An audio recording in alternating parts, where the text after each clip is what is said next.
Okay, I'm not going to be trying to give you guys any ideas, but if you were, hypothetically speaking, if you're out there looking to commit a murder or something like that, don't be this drunken idiot who shows back up to the scene of the crime and confess everybody while drinking on some 1738. Like, bruh, this is about the dumbest criminal that I've seen in a hot second.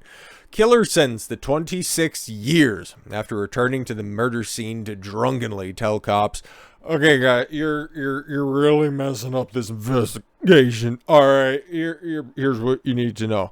I killed him over there. Oh shit! I said, damn it. Anyways, let's get into some of this.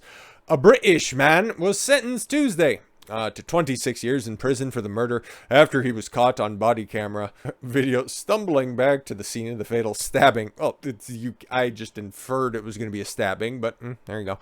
And telling a police officer, "Hey, I know what happened. Marek Hecko, all right, 26 from Chelmsford, Essex, has been found guilty of murder for knifing to death chef and his death his romantic rival, 44-year-old Adrian Ellingford."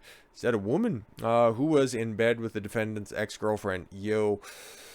I didn't realize that this would be a simp story gone wrong. Listen, dude, okay? If he was a friend of yours and he was fucking your girlfriend beforehand, he was doing you a tremendous favor by getting rid of her and then you subsequently getting rid of somebody who's going to snake you sooner or later from your life completely. But no. You had to get up in your feelings about this, you drunken stickhead. Just a few hours later, a body camera worn by police officer guarding the crime scene recorded a visibly inebriated Hecko coming over while taking swigs from a half-empty bottle of brandy. In the video, the officer asks Hecko to state his name, which he refuses to do. "I ain't gonna tell you shit, gubna." I don't know what an Essex accent sounds like, so we're just gonna take it. It's just gonna be a big old grab bag of English accents. "I know what happened," he brags. You need me to figure it out. What happened. If you don't have... Actually, here, I'll just grab my own prop to make it seem just a little bit more accurate. This is all water, by the way. I don't drink like some fucking stabbing degenerate. If you don't have me,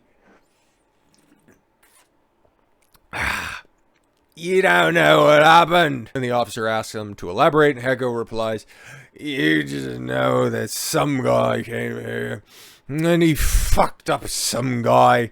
Did he kill him, though? I don't know. He's a bit of a fat fuck, so the knife had to probably go in a few times." Cop presses him further.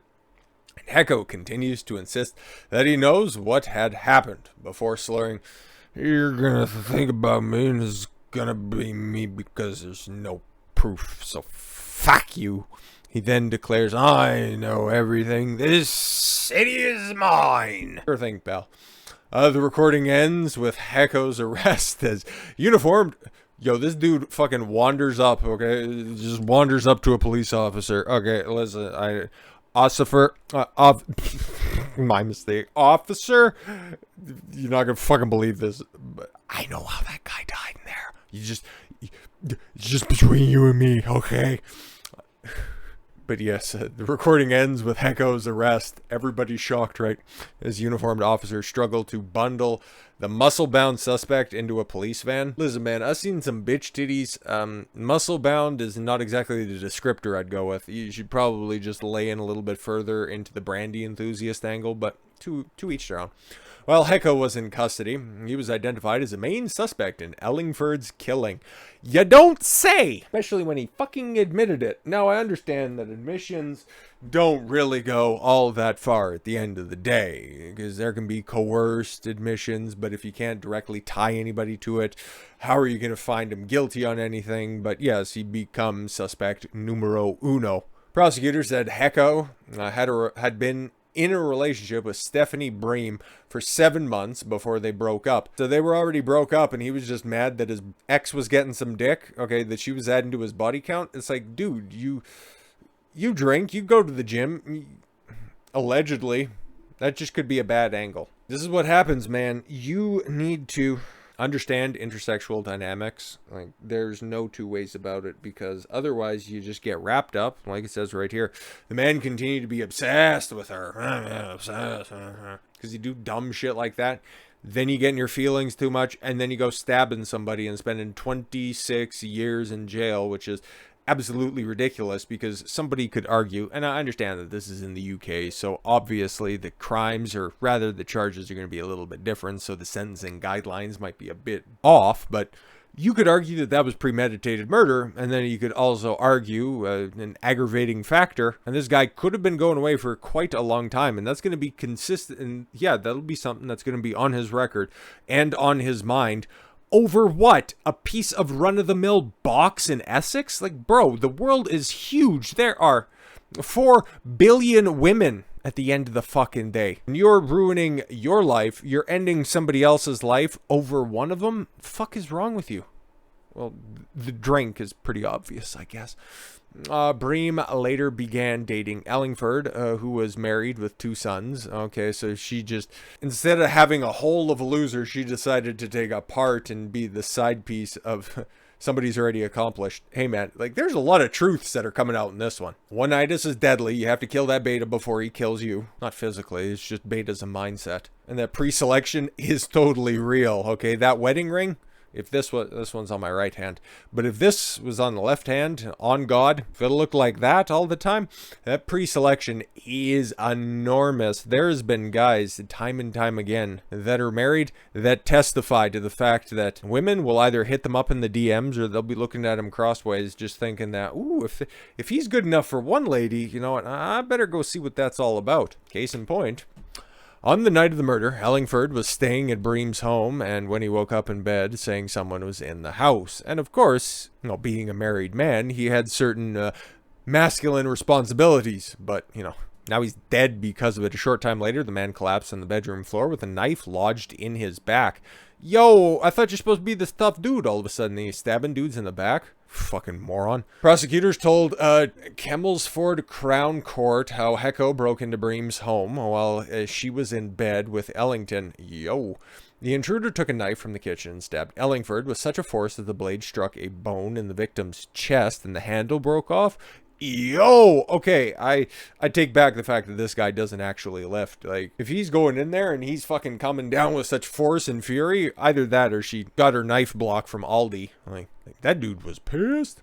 According to prosecutors, and if he was obsessed, this fucking street urchin, wouldn't you think that he would have had some sort of inclination that she was out there fucking? Like, come on now. No girl is actually truly single. They just don't like the suitors that they have at their disposal. Oh yeah, if there was a 7-month gap, or a 7-month gap right there, this is why there's no excuse. You have to be good with women. According to prosecutors, in the lead up to the killing, the jilted boyfriend had been stalking his ex-girlfriend by showing up at her work and home uninvited and sending her messages and videos. Ta-da! He should have fucking known something was up. Judge Christopher Morgan said Hecko was jealous of her and suspicious of her. Well, yeah, thanks. I think we kind of figured that out. At Hecko's sentencing, Ellingford widow Laura delivered a lengthy victim impact statement describing her late husband of 17 years as a truly brilliant father, just not a very good knife fighter, whose death has devastated the family. Well, yeah, unless she was clued into the situation, also had to break it to the kids that, yeah, your dad got killed at a side bitch's house. I know it's crazy, right? He got stabbed in the back by some freak, and oh my god, you guys, you need to stay away from drugs and alcohol and extracurricular, relationships with loose women for no particular reason. He was brutally ripped away from our lives in the events that I can't really comprehend myself or begin to explain to our boys. Well, yeah, just make sure that you vet your side chicks with the same ferocity that you do with your mains. Like, that's another thing too. The impact of his death has affected many people in very different ways. It is totally heartbreaking. Took a jury less than a day to deliver the guilty verdict. Yeah, they had the confession right there on tape, so. Hecko, who reportedly appeared emotionless in court, was sentenced to a minimum of 26 years in prison, with credit for 230 days served. Yep, a round of applause for this fucking brainlet dude. That just goes to show you, man, because there are 4 tenets out there. Shout out to Modern Life Dating John. Money, muscles, game, frame. That guy clearly has the muscles. He goes to the gym, they wrote some glowing praise for the muscle-bound drunk, and it's like, okay, whatever. So you might be able to max out in one area, but it is a four-pronged effort. Get some money so you're not just day drinking out there on some fucking cheap liquor, you fucking whack job. Learn some game so you don't have to develop a fucking fatal case of oneitis. And then hold frame by realizing that, okay, she's not yours. It was just your turn. Be thankful for the experience and fucking move on for the day. Gone are the days where you just wife up one good girl. She's not going to leave you, not going to cheat on you. That shit is never coming back. You have to understand the basics. Otherwise, you might find yourself, maybe not killing anybody, but find yourself in a stupid situation, you know, like John Cusack holding a fucking boombox outside of somebody's window. That's just as reprehensible. It is equally as embarrassing as, you know, fucking sipping on brandy at 7 o'clock in the morning. Fucking stupid ass. So with all that said, thank you all very much for the gift of your time. I've been Don Consuelo. I want you to follow your gut and get after it. Take care, everyone.